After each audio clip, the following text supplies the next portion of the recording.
देहूनगरीमध्ये पोलिसांचा मोठा बंदोबस्त तैनात करण्यात आलेला आहे। दिंड्या रोखल्याने आता वारकरी आक्रमक झालेले आहेत। 2.5 तासांपासून वारकऱ्यांना रोखून धरलेलं होतं। देहूनगरीत पोलिसांचा मोठा बंदोबस्त आहे। दिंड्या रोखल्याने वारकऱ्यांनी आक्रमक भूमिका घेतलेली आहे। 2.5 तासांपासून वारकऱ्यांना रोखून धरलेलं होतं।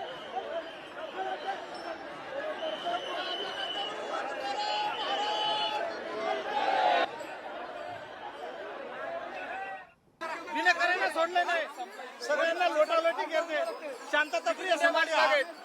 नियोजन व्यवस्थित केलेलं नाही। किती गर्दी आहे, तुम्ही तिकडे जाऊन बघा की सगळ्यांनी म्हातारे कोतारे कसे पडलेले, सगळी चक्राचक्री होते। मुख्यमंत्री आले म्हणजे काहीतरी नियोजन पाहिजे ना।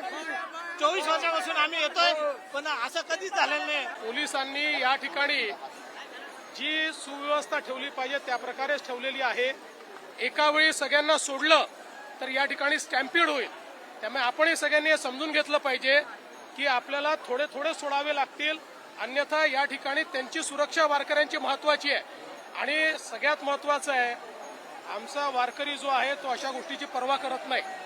तासभर थांबलं, अर्धा तास थांबावं लागलं, माऊलीच्या भेटीकरता जो अनेक किलोमीटर पायी जातो अशा प्रकारचा आमचा वारकरी हा या ठिकाणी शिस्तीत दर्शन घेईल। तुम्ही काळजी करू नका। लोकशाही मराठी ऐका, पहा, जागरूक रहा।